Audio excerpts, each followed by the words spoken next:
The Variable Threat Response Battlesuit and its pilot, Air Force Lieutenant Colonel James Rhodes.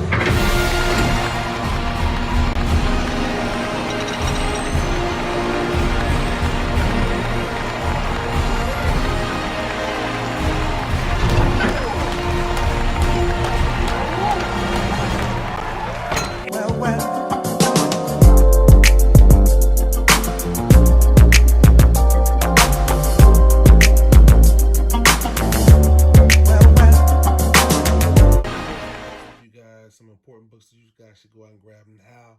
Already have in your collection. Maybe you guys want to get them slabbed because next year Disney Plus has promised us to do Armor Wars, which will star James Rhodes, War Machine, in his own series. So, one of the books, the most important books as far as Jim Rhodes is concerned, is going to be Iron Man 118. This is the first appearance of Jim Rhodes. All right, very very important issue. I paid around $20 for mine. Oh, about a year ago. So pretty good copy. This is probably probably in very fine condition.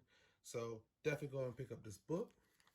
The second one, or the second most important one I feel in the collection, will be Iron Man 170. All right, this is the first appearance of Jim Rhodes as Iron Man. You know, he had the suit, he had the title for a little while. He was also the Iron Man that we saw in Secret Wars.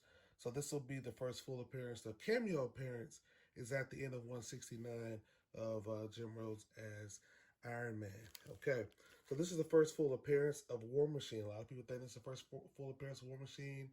Jim Rhodes as War Machine, and it is not. It is the first appearance of War Machine. When I say War Machine, I mean the armor. However, Tony Stark's is the user on the inside. All right. This book is a super sleeper, but it's starting to awaken up a little bit. This is the first time Jim Rhodes actually suits up in the War Machine armor.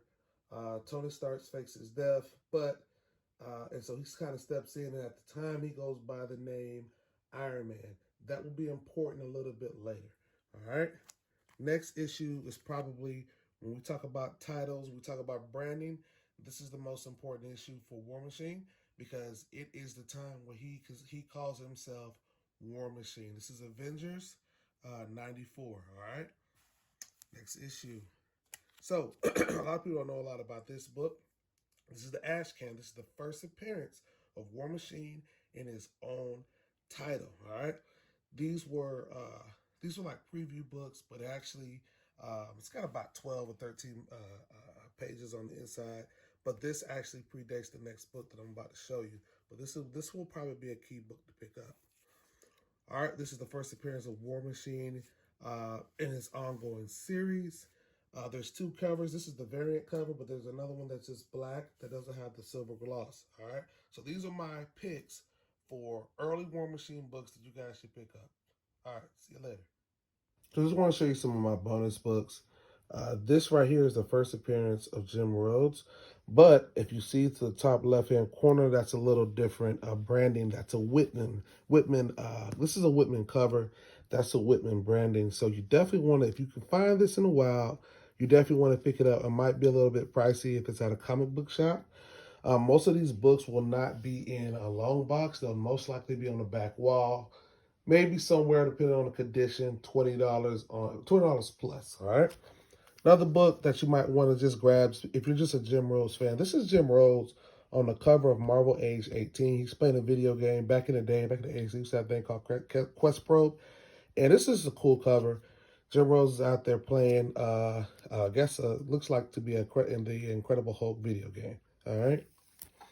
Next cover, haven't seen a lot of Alex Ross art with War Machine, but this is definitely one that is really, really cool. Tony Stark is working on War Machine's armor.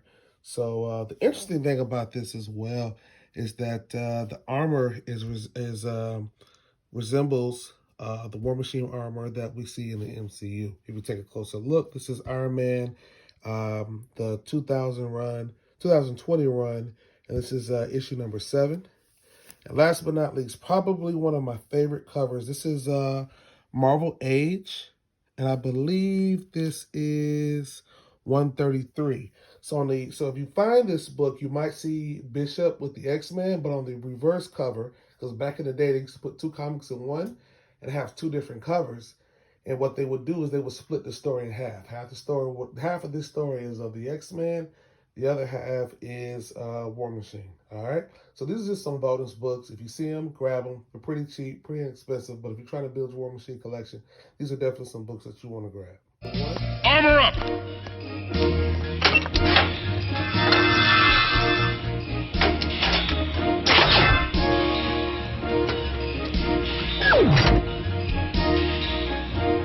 War Machine!